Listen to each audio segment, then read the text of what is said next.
The first time I brought home a crappy Christmas decoration from kindergarten, my mum gushed. "It's gorgeous. You are an artist. That's going front and center on the tree." The next year, the sparkle of my artistic prowess began to fade and my fistful of proudly handmade decorations were relegated to deep in the branches at the back of the tree. Put quite simply, they were messing with my mum's carefully curated tree.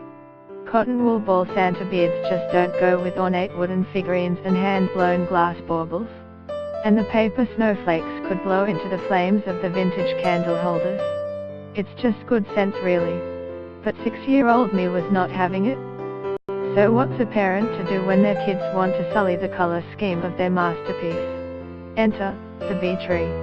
Listen, Holly Wainwright and Andrew Dado discuss the bee tree and other ways of kid-proofing Christmas. Post continues below. When Mum presented my sister and I with our very own bee tree, we were giddy on power. To me, there was an implicit undertone of, "I trust you with this." To her, it was more "thank F***, I can finally have a nice tree again."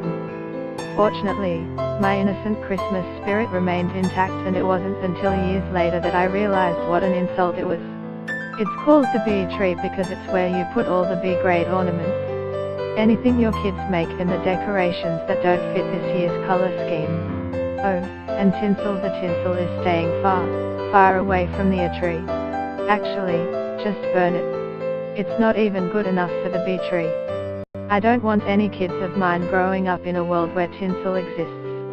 Now it feels like Christmas. Via Jiffy you can still let your kids help decorate the big sucker, but under strict direction. You get full creative control, they are just the manual labor. Because as good as it feels to have a tree you can actually share a smug Instagram photo of, it's not worth stealing the magic of Christmas from a child. Actually, it kind of is. Because I was raised in a serious Christmas household. There was no mucking around with El Cheapo plastic balls. It was all class, and I wasn't joking about the candles either. We literally had lit candles in the branches of a real tree. Kid-proofing is for rookies. Stepping on the fragments of a shattered glass ornament is just character building. All that's left to do now is convince schools that a better project would be crocheting snowflakes instead of massacring printer paper.